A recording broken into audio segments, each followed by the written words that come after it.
Isang masarap na recipe na naman ang ating ginawa. So join me kung paano natin ginawa ang ating recipe na ito.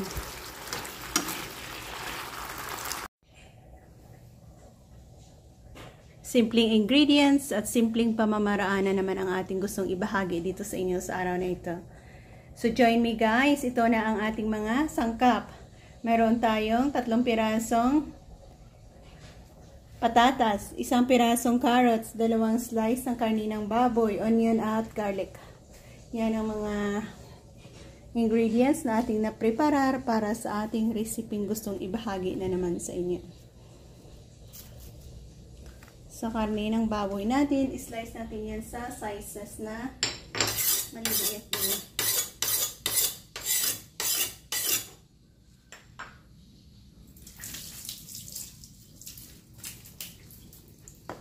Madali, para madali lang.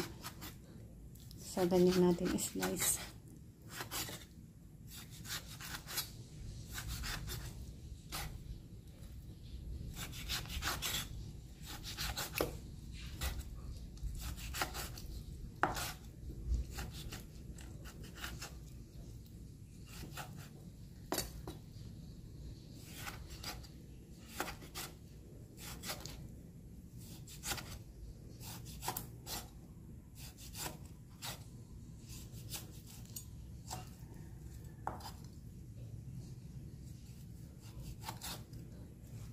Yan.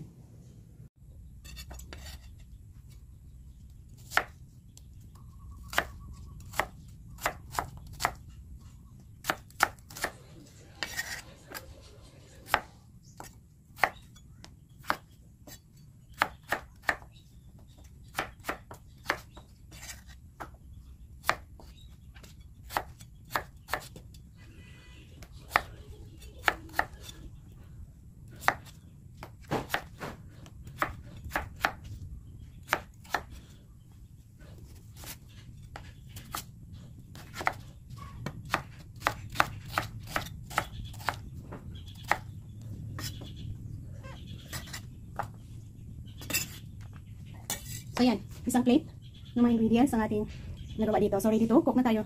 So join me guys. Konting cooking oil lang. Wala natin igisa ang ating baboy. Dahil sa mataba din naman ang baboy natin, pwede pa tayo kumuha dito ng extra oil niya.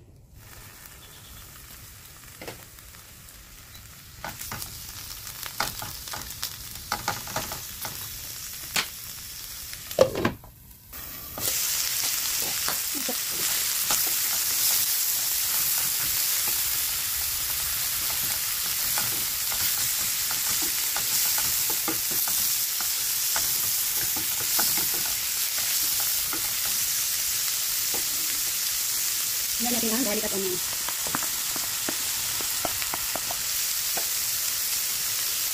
Bigyan natin konting galing. At ang ating palitang doon.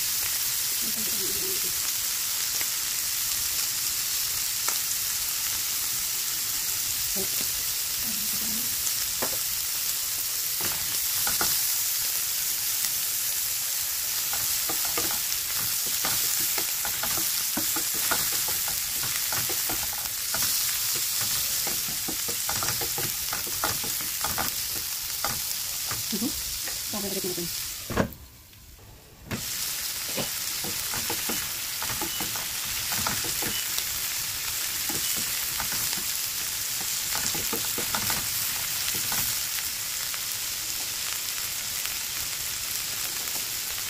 Wala tayo ng sugar. Sa pagkakaramlize ng sugar natin, mabilis natin mapabrown ang ating baboy.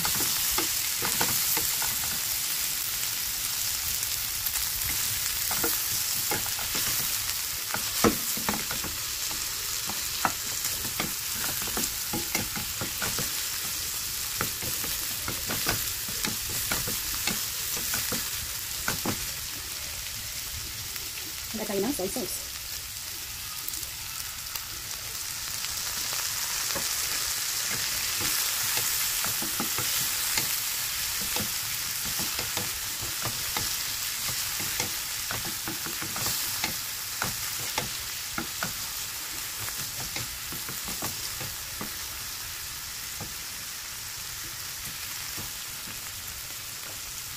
tayo ng vinegar.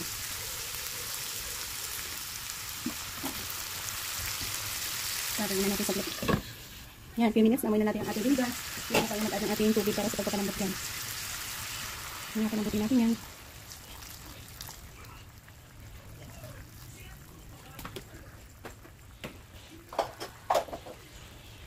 Yan, cover ulit.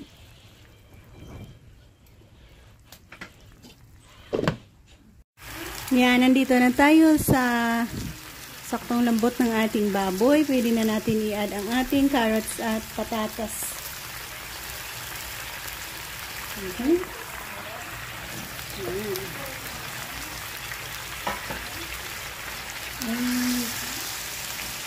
Pakuluan ulit natin dyan.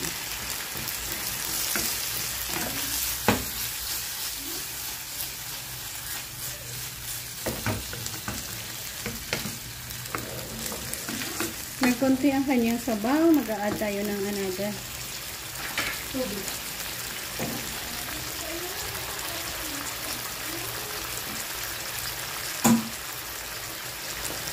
Saktong tubig. Cover and hayaan natin lumambot lahat. At masilip natin. Tikman and then adjust ang ating panlasa. Hindi pa man masyadong malambot. Ayan, hindi pa malambot. Pero sa ating karne ng baboy, sure ako malambot na ito. Ayan o, super lambot na, diba? Pati ang kanyang balat ay easy na rin. Ang abangan na lang natin ang ating carrots at patatas. Tikman. Yeah, mag-add tayo ng konting asin lang. Pero sa may soy sauce tayo kanina nilagay.